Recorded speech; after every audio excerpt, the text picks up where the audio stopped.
Hello, everyone. It's Wednesday. Happy Wednesday. How's everyone doing? We have a super rad guest today. So much awesomeness will be coming from today's chat. If anybody is feeling, hi guys, thanks for jumping on. Hi everybody. Are you feeling stuck? Are you feeling overwhelmed? Are you looking to sort of break out maybe some of your old patterns or stories? I have the guest for you today. We're going to talk about a workshop she's hosting called the Construct Busting Workshop. So if you guys want to sort of unwind or unravel from the story that we tell ourselves, and maybe if we have time, we'll get into what some of my stories are. I'll get a little vulnerable. But she's really wise. She's super intuitive. She's very inquisitive. Her name is Deanna Kaufman, and she's a transformational coach. What is a transformational coach? Let me introduce you to her. So awesome. She's someone I really look up to. I've met her recently, and she's become sort of a tuning fork in my life. And today's her birthday. Hi, girlfriend. Hi. How's it going? So good. Thank you for jumping on. I know you're so busy today because today is your birthday. Happy birthday. It's my birthday. Thank you. Thanks for having me. How has it been so far? Has it been all of the things that you wanted it to be? It's been incredible. Honestly, I'm having the best day and I'm just in a really good place in my life and super grateful. When it's your birthday, how do you want to feel? Like, what is the feeling that's important, right? Because I'm sure it's over the course of your life, it's changed. Celebration. Yeah. I feel like it's permission to be just in deeper gratitude, to celebrate, to really appreciate all the parts of my life. It's like that little extra dose of tapping into the magic. It's like, oh, I get to really tap into this more today. So I think it's a great reminder. Yeah. And I bet it's a reflection of all the years you've celebrated birthdays before, the people you have in your life, the things that matter to you, your children, your husband. So that's amazing. Yeah, it's great. It's very full and beautiful. Yeah. Well, happy birthday. Thank you for taking time on your birthday to chat with me, because you recently posted something that really resonated with me regarding something you kind of got vulnerable about. And I was like, oh my God, this is so tapping into what I struggle with. And I think a lot of really even high performing people struggle with. First and foremost, before we get into your workshop that you are offering on June 3rd, what exactly is a transformation coach? Yeah, so I think there could be different interpretations of it, but what I do is help people transform their lives. I help them step into a different embodiment, a different way of experiencing the world, so that they then can create what they want in their lives. And so it could be working with the way their life was established from their childhood, which often is from trauma. It could be working with how to connect with the new embodiment, looking at what keeps us in the old. A lot of what I do is offer clear mirroring and having that reflection be what helps them start to see themselves differently in a way that actually is more truthful. We often don't see ourselves truthfully. We see ourselves as we're used to seeing, as our ego wants us to stay seeing ourselves. So that reflection can be a very powerful way. And essentially it is helping people transform. And it was so funny. You and I went on a vacation in October, I want to say. Mm-hmm. You were one of the first people ever in my life who was super inquisitive about me. And it made me uncomfortable because I'm not used to being on the other end where someone's asking me about myself a lot. And I took a moment with that and I was like, why is it making me uncomfortable? Oh, it's because I don't really offer myself up. a lot. I don't always feel so comfortable sharing vulnerably about myself. And where is that? Like, where do I start with that? And it's really interesting because you're a transformation coach. And I think what you're saying hits so deep because so many, and me right now specifically, and perhaps people that are tuning in, may be understanding or going through what's called a midlife crisis or perhaps a midlife transformation. Mm-hmm. And it's because of, and you can add more to this, the narratives, the story, the things that people have sold us in terms of what is success. And then we build our lives, these constructs, whatever, and then we realize we checked off every box: career, house, car, friends, whatever it is, and we're like, oh, I'm still not happy. Yeah. Why do you think so many people are going through a midlife crisis or / transformation right now? Well, yeah, that's a great question. And exactly what you said is that I think a lot of people build their lives based on these constructs of the way we're taught it is, the way we're taught it needs to be or it should be. And if you want to do this, it looks like this. If you want to be a mom, it looks like this. If you want a career, it looks like this. And I think for the most part, people are just like, okay, all right, well, that's the way it looks. So that's what I'm building. And they do it. And sometimes, maybe a lot of times, it doesn't quite work because it's not actually a truthful reflection of who they really are and what they really want to express in the world. Maybe there are pieces of it. And that could be part of that falling apart that the midlife crisis offers us. And so this is what I'm really passionate about helping people with, is because even once you go through that midlife crisis, you're not necessarily going to go, okay, so now there's possibility for me to really create from my truth. There's possibility for me to create actually a paradigm that's maybe different than I've seen modeled, or maybe I haven't seen it modeled much, but it is possible. And I want to help people believe in that and step into that and dismantle what needs to be dismantled in order to do that. Yeah. And one of the things I feel so strongly that has resonated with me, with you, and following you on Instagram and going along with you on your hikes when you have these very vulnerable dialogues, and even when we've had dinner and lunch together and spent time together, you do get really vulnerable. Because to go back to this workshop that you're offering, this construct busting workshop, available on June 3rd. We'll post a link.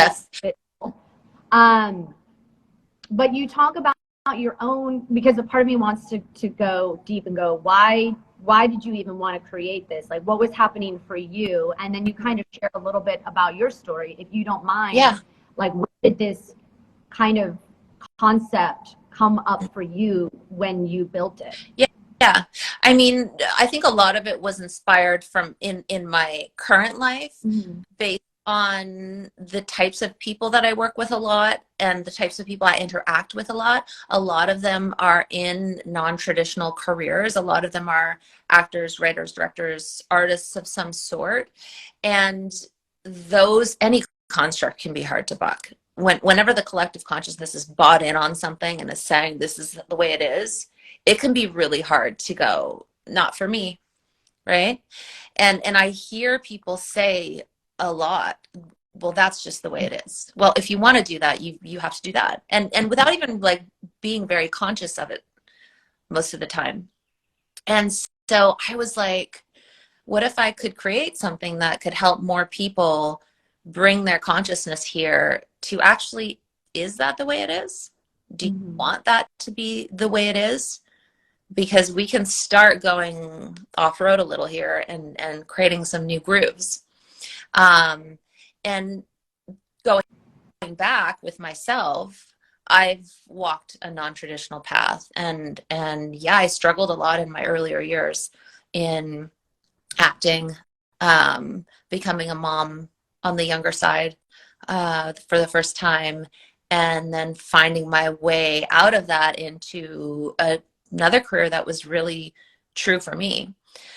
So a lot of it is personal, and going through acting and the entertainment business, it was hard. It was hard. And while I could have been like, no, it doesn't need to be that way for me, on some level, I was bought in. Even being conscious of like, I don't want to be bought in, but I am. And seeing now how a lot of that was informed by some trauma that I'd gone through. Mm. And I feel like when you do have traumatic events that shape what you buy into, it kind of sticks more. You have to work with those pieces a little more to unglue it. And that hits so deep for me because like you in your industry as an actress, me in my industry as a broadcaster, we're often sort of having to kind of conform in a way. I know for me specifically, and I really am not that familiar with like the world of acting, although I have a lot of friends that, you know, are in it or have been in it or used to be in it. But with my career respectively, I had such a subjective view over my worth as a broadcaster in so many different. One producer will love the way I interview, another producer will say back off, another producer will say tighten up. And it's really hard in our industries like acting or broadcast to be able to figure out what your voice is when you have all these like external voices, maybe mirroring our parents in a way, where we're like, and for me, for sure, not speaking up because I didn't have a voice when I was younger, totally manifested into me as an adult and made me so hyper vigilant to go the extra mile, to feel like I didn't have boundaries, and to walk this line of like perfection. And if I didn't do it the way they wanted me to do it, and I mean like the industry or the network or the producer, I in some way felt I failed, Yeah. right? Or I was a failure. Yeah. Yeah. And so finding the bravery to take ownership of what is true for you. And I say bravery, but it's more than that. It's really meeting yourself differently. It's taking care of it. Like you said, you had a paradigm established based on the way you grew up that had you feeling a certain way and used to being a certain way in the world. And so meeting yourself differently and taking care of yourself differently so that you could start to feel more comfortable taking ownership of, well, what is my voice? How do I actually bring my gift into the world in this area? Go ahead. Well, no, I was just going to say, I didn't know if you have anything else to add, but that's why I think having someone like you to help vulnerably mirror what it is. And people don't think, you know, that maybe that's important, but I think it really is, like you said, permission earlier. Mm-hmm. And I think it's helpful when you have someone who is vulnerable, like even for me with regards to speaking on anxiety or working in a very male dominated industry, it seems to resonate with other young women who are looking for that. And so creating an environment of other, you know, safe women, right? I when I was young, felt like I had been bullied. Certainly in my career, the industry is very female competitive, right? I mean, I think it's a system, but certainly women have felt competitive against each other because there's so few of us. I believe it's changing and it's evolving and it's growing. But having a woman like you or women like you that can serve in that capacity where it's safe to just be able to like swap stories of, oh my God, like that's happened to me too, or this story was the story I lived in for so long, and then maybe you can start to sort of unravel it a bit. Mm-hmm. Yeah, and yes, to have a safe space where you feel like you can just share anything that you want to share and need to share, and then to have permission to actually take ownership of what you really desire in that safe space is powerful. I think the other thing that's really interesting about what you're saying is you're also talking about the example that you set and you lead by in what you're doing. as a female in your industry and what your path has been, and that's giving people permission.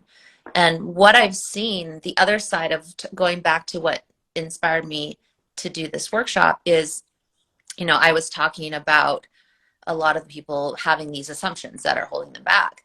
The other thing I've seen that's really powerful is the other side of it, where we've opened that up and let go of the assumptions and restructured, and how I see these paths being created and these different things weaving themselves together in people's lives and creating this magic that no one could have predicted, that wasn't even like a thing, right? That all of a sudden there's this completely new path.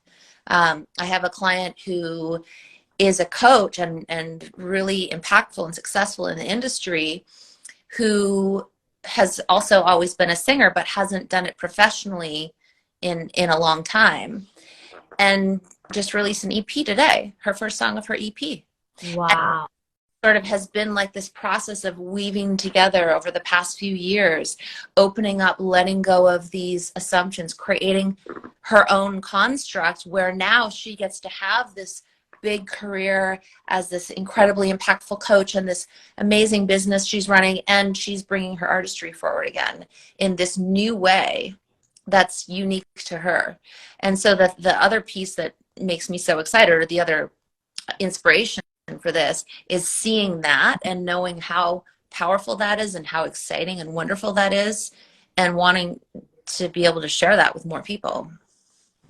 And when she shares it or someone shares it, it gives other women like me and all the other women that have felt so constricted and afraid and not thinking they can do it or want to do it or figure out a path, permission. Like, we go back to that permission, or that inspiration, that when you see another woman, like, courageously, you use the word bravery, like forging her own path. And it goes back to, like, yeah, can a mom also be in career, and can she do it all? And these things, and by the way, social media can be wonderful. It can be a great tool, but it also gives such a flawed, fake, filtered world of not being this real version, which is why I love having these kinds of conversations with women like you, because sometimes we don't want to talk about doing the dirty work, and it's hard to do it. Mm-hmm. Yeah, it is. It's definitely, it can be a lot. Like, being a mom is the best thing I've ever done. And it's also, can be consuming. So yeah. And there's so many opportunities. That being said, even though it is a big job, there are still so many different ways to do it. You don't have to do it any certain way. You can be sexy and be a mom. Like, that's a thing. Yeah. I think a lot of people, because they feel like they have to put themselves last, or for some reason they just start putting themselves last, when they enter motherhood, it's like, okay, I'm buying into this one now. But it's like, is that really who you are? So I'm almost out of time with you, but would we have 2 to 3 to 4 minutes to do a mini session of what people could get when they sign up for your construct busting workshop on June 3rd? Is there like a 3-minute, 4-minute version? We kind of tapped into it a little bit, and I'm willing to get vulnerable, which is hard, which is not hard for me, but maybe on this platform it's a little hard. But I'm down to do it if you want to lead me. Yeah, let's do it. The workshop is June 5th, Monday, June 5th, okay. 12th Pacific time. Yes. Yes. So why don't you just pick something that is, something, maybe it's been percolating, I'd really like to do that, or maybe it's something that you've always wanted to do, or be in the world, or have, or create. And it's just something that's never quite come through. Maybe it's been a little blocked. Okay. One of the things in the history of my life is, I don't know why, unless it's work, I struggle making the plan ahead of time. Whether it's book that flight, Someone recently asked me to do like a reading, and it's all the way in August, and I was like, I don't know if I can do it. And I like said, I'll let you. Like, and I sometimes it's just also knowing who you are, but there is a block that I feel when it comes to planning out life for me, unless it's for work, which I know is for others. Mm-hmm. I have time for work. Mm-hmm. I can make time for that, broadcast job. But when it comes to like me, Mm-hmm. like that's where I struggle with, I think. We talked So about the thing you want that you don't have is to be organized, is to be taking care of yourself first. What's the thing? committing to me. So the thing you want is to be committed to yourself. And so what ideas or beliefs do you have about what it means to be committed to yourself, or people that are committed to themselves? A sense of trust, a sense of knowing, not being afraid of what other people think of you, not being open to their perspective, but not letting their perspective overshadow your own intuitive self in knowing. So people who are committed to themselves are what?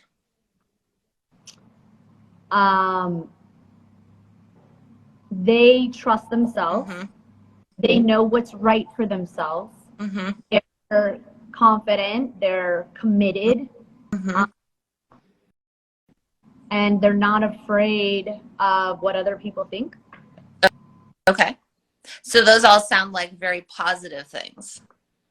You have a positive vision of people who are committed to themselves. Yes. Okay, great. So why is it that you don't believe that is for you?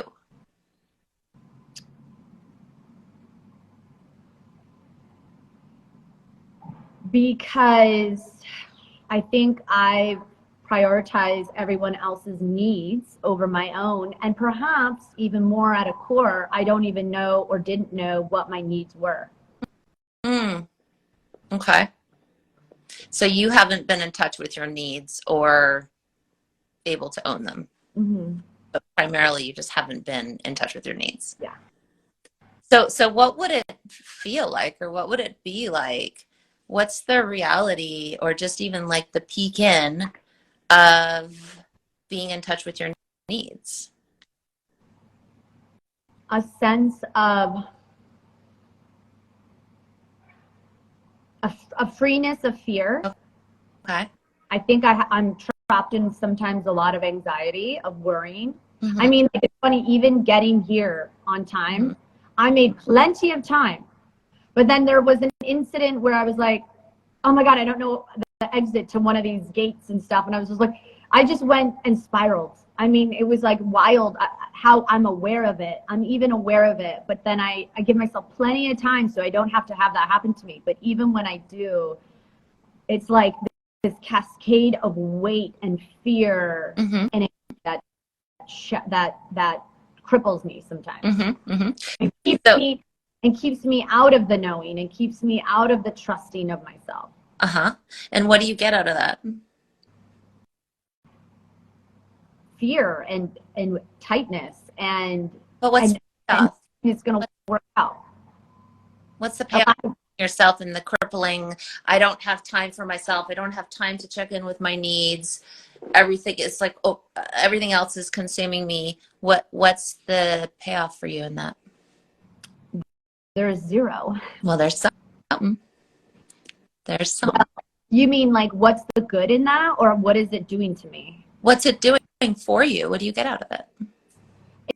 It makes me foreshadow. It makes me like future trip. It makes me, I mean, it's why as a broadcaster, I don't stay out late when I have a job the next morning. Do you feel like that's how you prove your value?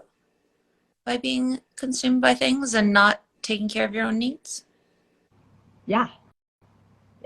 So that could be part of the construct that you're living in, that in order to have value in the world, I can't take care of my own needs, and I need to be in this constant state of making sure everyone else is okay, making sure everything else is taken care of. And so it would be working with that in part, to loosen the grip on that, to see where that was established, why that was established, meeting yourself differently in those times, and then going to playing and feeling in what could be on the other side of that. What could the new be? What if I felt value just when I sit here, just when I connect with myself?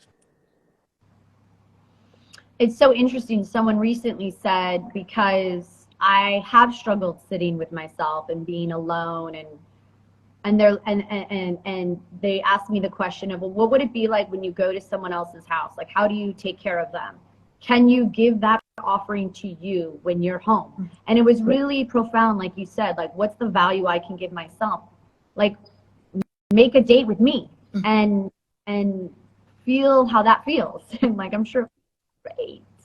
I don't know how it feels, but I'm sure it feels great. Yeah. Well, start dipping your toe in it. Yeah. Yeah. Awesome. Well, thank you. I already feel sort of transformed, even in just the knowing that that might be a construct I've kept myself in, and I'm tired of that. You know, I'm really tired of that. Yeah. So, Tired of it is great. Then you're one step closer to making that decision that you don't need to live that way anymore. Thanks, Erin. you are a gift, and on your birthday, you continue to just be such a wonderful light to so many people. I'm really grateful that I got this time with you on your birthday. I will post June 5th, this construct busting workshop. You saw just a little tip of the iceberg of what you can do on that day. And I'm really grateful that you offer these things to people and you get really vulnerable on your own Instagram. I think if we can use social media as a tool to be able to do that, I think we can help people. So Awesome. Thank you, Erin. thank you. Thank you so much. Mwah. Bye.